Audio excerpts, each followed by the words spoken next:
What's up, y'all? It's your grown man here, John Beal, and I'm just gonna take a couple minutes to chime in um, a little bit on these puffy stuff that's going on.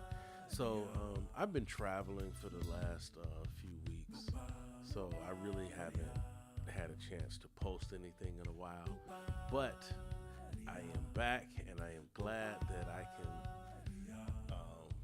share my thoughts with you guys. All right, so here's the first thing. I've been seeing a lot of people saying that, we're wasting our time following or caught up with, all of this stuff going on with Puffy. Why are we spending our energy on this instead of spending our energy elsewhere? Well, the reality is what people are actually doing is just, venting and saying stuff on social media. That doesn't mean that we're spending our energy on it. Sean Combs has played an integral part of a lot of people's lives, whether you want to admit it or not. We all grew up, or in some cases, as a good part of our adult lives, was influenced by a lot of the music that he produced or executive produced or said, take that on. I mean, without Sean Combs, we wouldn't have a Mary J. Blige or Biggie Smalls or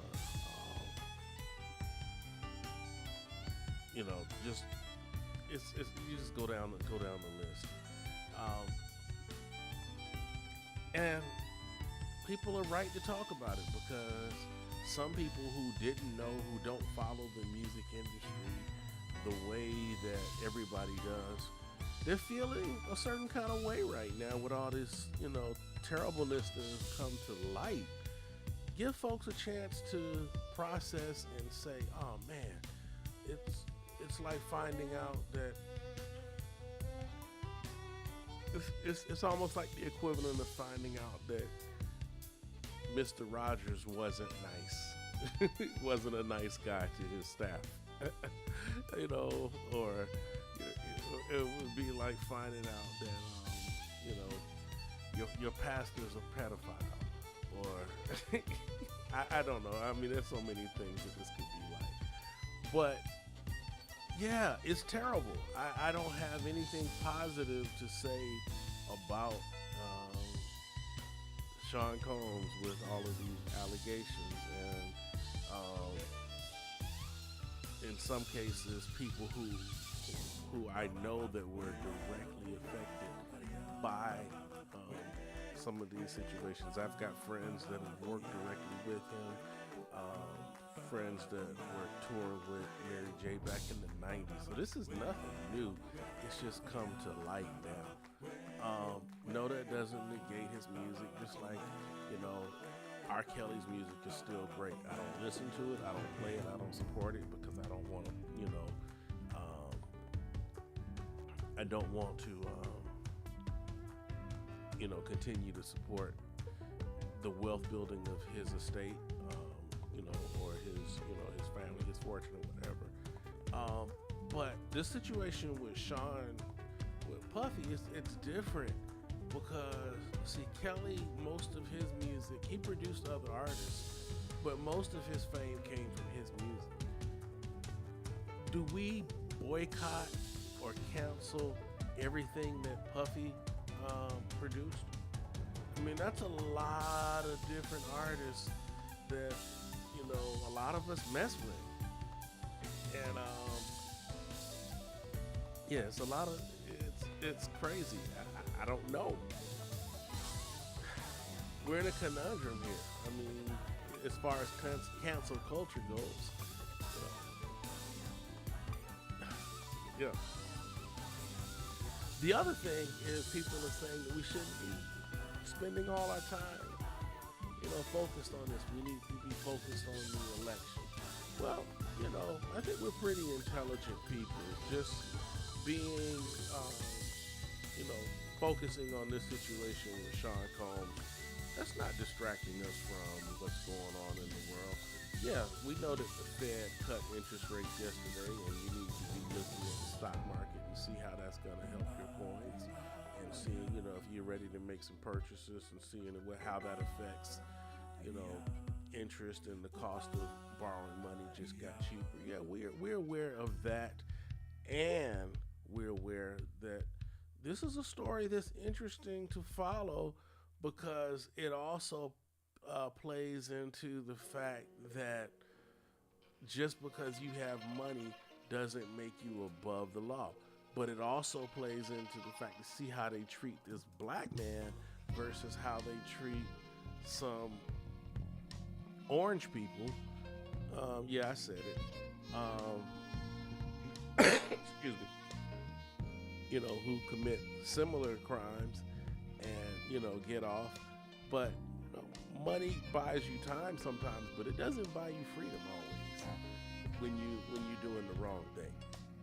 And yes, these are allegations. He is innocent till proven guilty. We've already convicted him in the court of public opinion, but in the court of real life, we haven't. He's got to what you call it? Go through due process, and until he does, we are in a situation where we can sit back and observe. It doesn't mean that we don't continue with the regular things that we do in our lives. I'm still making music. I'm still teaching the next generation how to be creative. I'm trying to figure out this new place of where we stand with all of these technological changes that are threatening our existence. I'm still looking at my financials. I'm still planning for the future. I'm still working on my faith foundation. But come on, man, let's be realistic. For y'all to just sit here and want to sit here on your high horse and say we shouldn't be following the story or obsessed with the story, it's a big deal. There were a lot of people that were influenced by this man's music. Now, let's say this another thing. Maybe it should beg into question how much, or the diet of music that we listen to, how much. You know, not all of his music was positive. Not all of his stuff was good. I mean, just because it feels good and it's catchy and it's a groove and all this other stuff doesn't mean that it's good. I tell my students that, you know, when they say to me a hook is catchy, you know, or this song, man, I said, why do you like this song? Oh, because it's catchy. My response to them is so are STDs. That doesn't make it good. So I know that's just my take on things, and I'm not gonna belabor the point. Oh, by the way, for the Facebook algorithm, don't strike this music. I'm playing my own music right now. Yes, I do own the rights to this music, so you don't have to mark this or strike this. Anyway, that's it. I'm going to get off now and get back to work, but it was bothering me, and I just had to share this rant for a second. I will talk to you guys maybe later on this weekend. I'll probably go live again, showing some of the works, me working on, some new stuff for this upcoming album. I don't have a title for the name of the album yet. But it's coming in December. That's what we're looking at. All right. I'll see you guys on the flip side. I love you. As Duke Ellington would say, me and the guys love you madly. All right. Peace.